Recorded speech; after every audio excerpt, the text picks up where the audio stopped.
Assalamualaikum warahmatullahi wabarakatuh.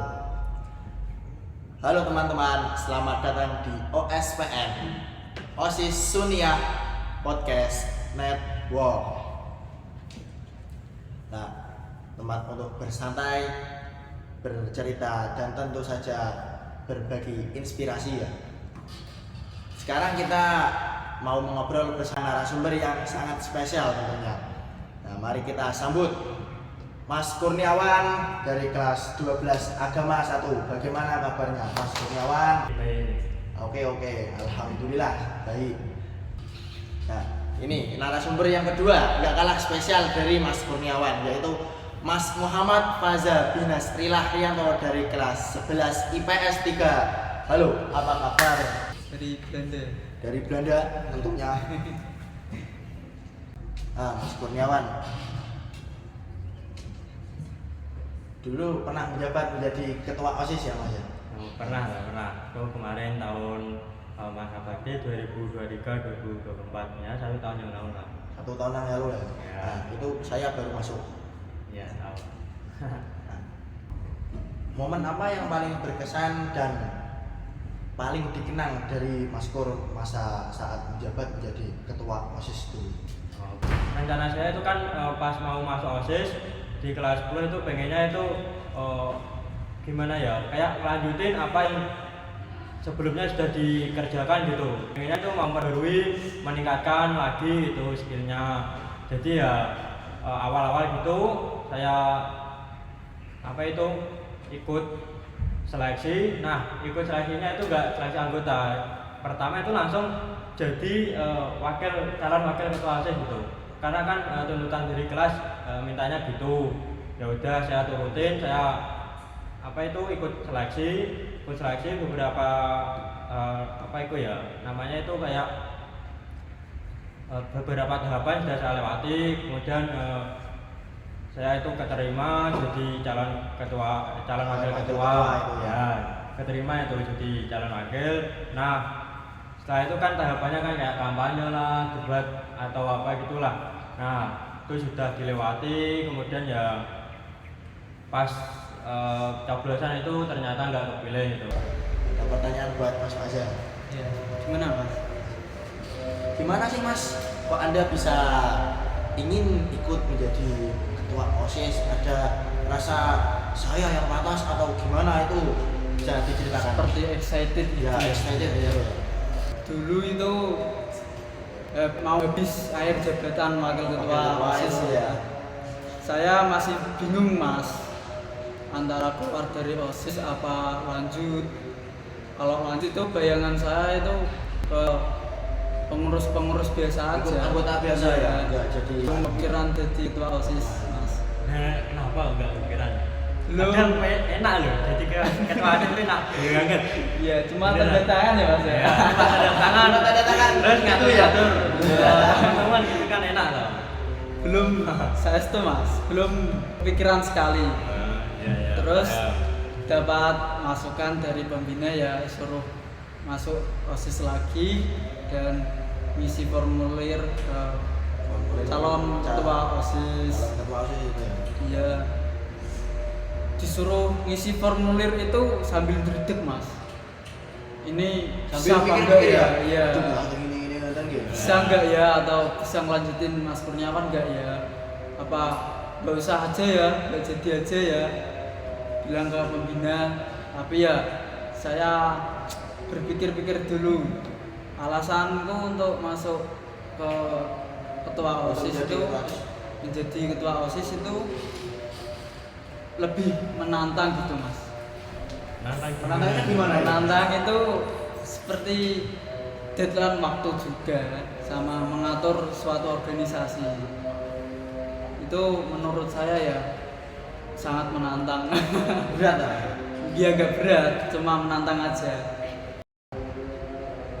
Tantangan yang terberat dari Mas Kur saat menjabat menjadi ketua OSIS itu apa? Dan cara mengatasinya itu bagaimana agar suatu kegiatan itu menjadi lancar, sejahtera? Sebelumnya ya, sebenarnya itu tantangan jadi pemimpin atau ketua itu cukup berat, ya aneh di tanggung jawabnya sih. Kalau saya itu paling berat itu di tanggung jawabnya, karena kan kita sebagai ketua, nah Menghandle teman-teman gitu ya. ya gitu, mengkoordinir itu yang susah itu mengkoordinir teman-teman untuk tetap kompak, ngerjain kegiatan atau gimana, terusan tetap aktif, no. Itu yang berat sih menurut saya, di tanggung jawabnya itu. Kemudian sih ya, jadi ketua OSIS itu jadi seorang pemimpin pasti dituntut untuk selalu benar dan tidak boleh salah. Iya. Iya. Itu pikiran Berat banget itu. pikiran orang-orang itu pasti kayak gitu. Kita membuat kesalahan sedikit itu diungkit-ungkit. Nah, Juga tekan akhirat kan. Iya. jadi ini pandangan orang itu ketika sudah menjadi seorang ketua, kamu itu harusnya itu enggak gini, enggak boleh gini, enggak boleh gini. Isinya baik-baik, Pak. Baik-baik. Ya, gitu. Sebenarnya sih baik ya, pikiran mereka itu kayak gitu itu baik, cuma yang namanya manusia pasti kan ada punya salah juga, punya khilaf gitu. Nah, misalnya lah, misal pas apa ya, telat sedikit mesti kan pasti dibilangin gini, kamu ketua kok telat, gimana sih gini. Yang kota langsung ketua ya. Nah, gitu. Kadang malah yang kena itu organisasinya, misalnya itu pandangannya, ya pandangan orang-orang kan, ini kok ketuanya kayak gini, nanti organisasinya gimana.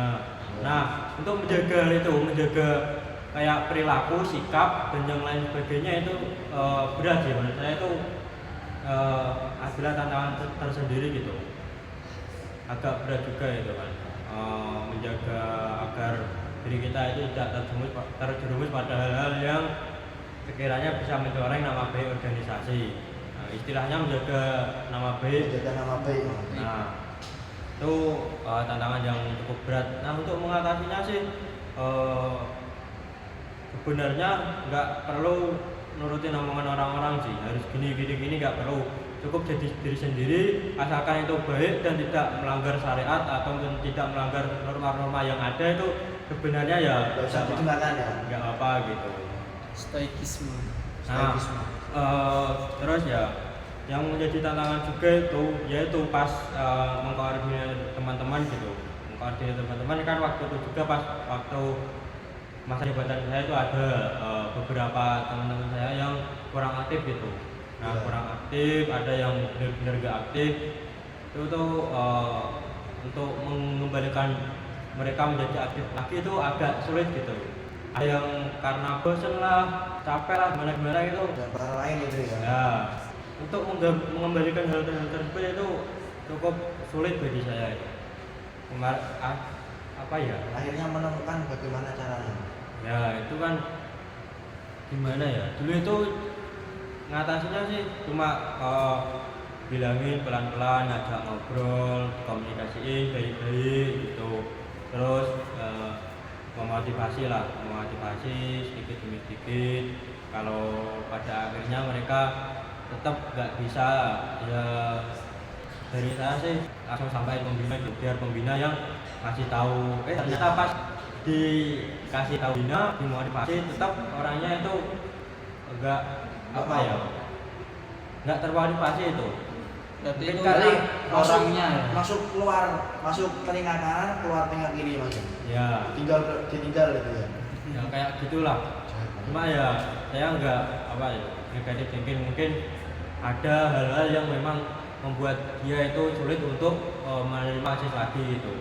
Jadi ya mau tidak mau, kalau memang saya sudah bilangin dia nggak mau, ya udah kita istilahnya itu melepas tapi nggak secara formal gitu, cuma ya pandangan kita ke mereka itu sudah nggak lebih gitu, ada pandangan lebih gitu. Misal dia mau diajak kontribusi, kalau nggak bisa ya udah, karena kan teman-teman yang lain kan masih banyak gitu.